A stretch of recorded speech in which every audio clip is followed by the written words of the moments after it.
Buongiorno cari amici e ben ritrovati in questo spazio in mia compagnia. Vediamo i nati del 23 febbraio e quali influssi questi nati ricevono dalle costellazioni. Prima però vi invito, se ancora non l'avete fatto, ad iscrivervi al canale YouTube del Marietto Veneziano e se ancora non l'avete fatto, ad iscrivervi al mio canale YouTube. Grazie.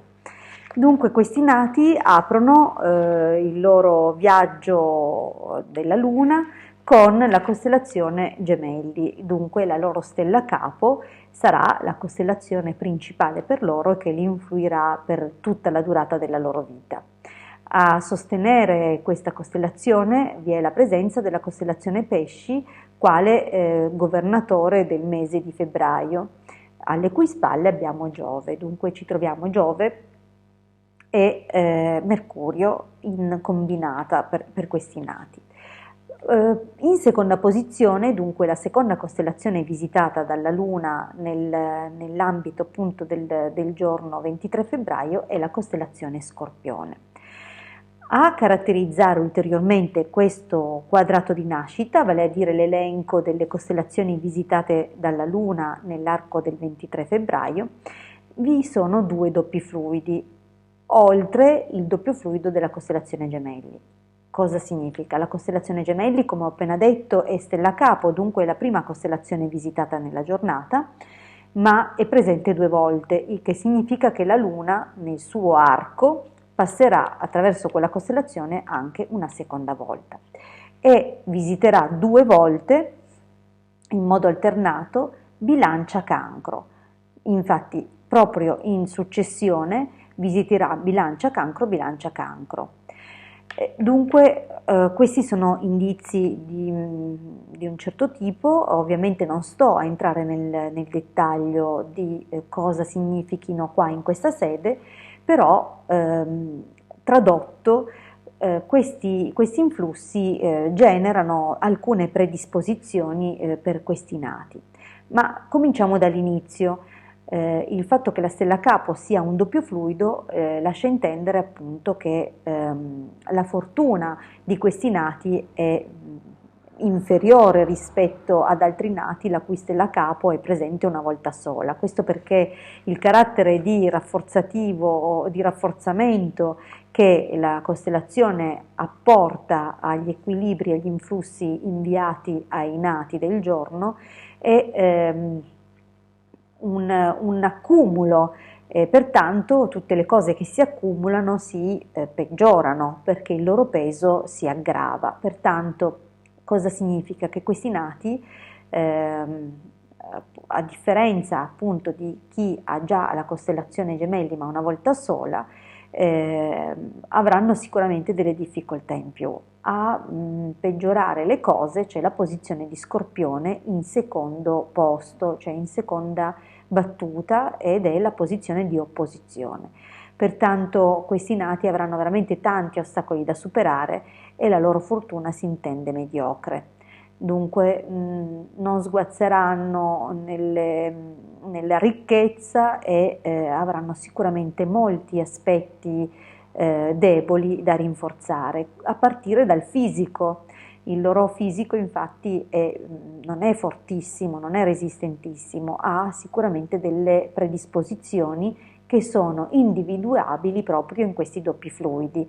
In particolare è possibile che siano cagionevoli non solo alle vie respiratorie e agli arti superiori, ma anche in via generale che possano sperimentare ricadute dei loro malanni. Dunque è possibile appunto che non sempre vengano fuori in modo completo e corretto da un malanno, ma che spesso ci siano degli strascichi che poi emergono nel tempo.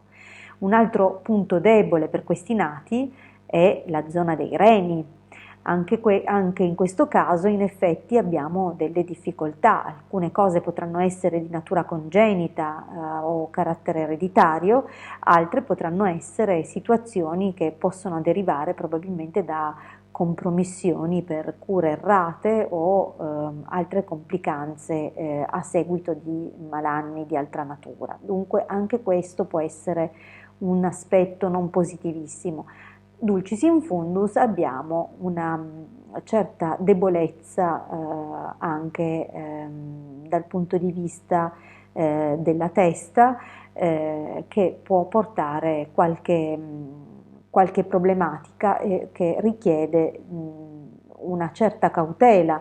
Non sottostimiamo eventuali sintomi o cose che possano derivare dalla regione della testa. Dunque abbiamo un quadro non felicissimo per questa data e dunque una maggiore cautela è indispensabile per coloro che sono nati in questo giorno.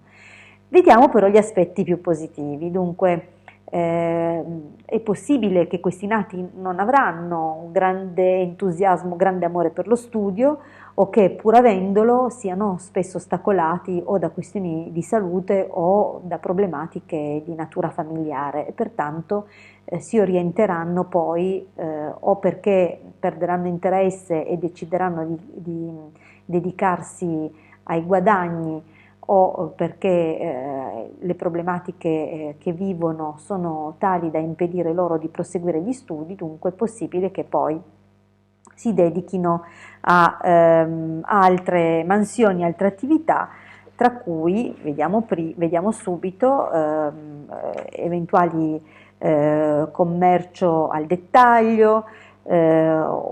Se dovessero studiare è facile che scelgano ragioneria o agraria, e dunque poi a definire gli ambiti di preferenza per questi nati si dovranno valutare appunto le influenze, gli influssi che ricevono in base al giorno settimanale di nascita e al dominatore dell'ora di nascita. Dunque ci sono questi elementi personali che possono modificare l'interpretazione o l'ambito di azione per questi nati.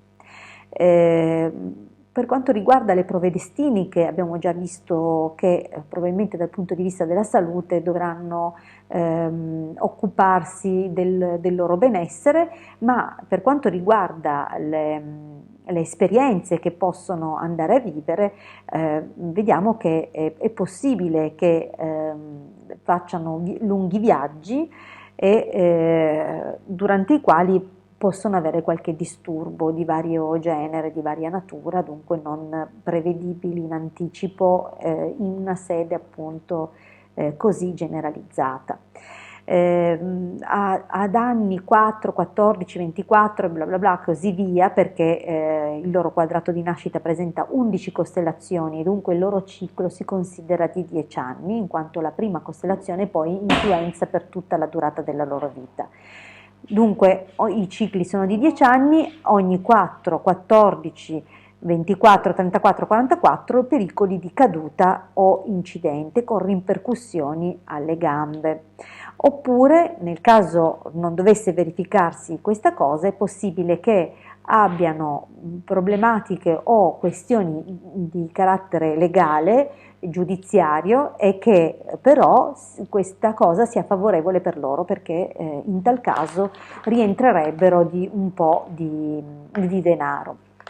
Bene, ho detto abbastanza per questi nati. Io vi invito, se vi interessa approfondire le personalizzazioni del vostro giorno, a contattarmi in privato. Diversamente vi invito a continuare a seguirmi sul canale e a darmi il vostro like se vi piacciono i contenuti, e ad iscrivervi al canale se ancora non l'avete fatto, ed iscrivervi anche al canale YouTube del Marietto Veneziano se ancora non l'avete fatto. Io vi ringrazio per la vostra attenzione e vi rinnovo l'invito al prossimo appuntamento. A presto dalla vostra Ilde.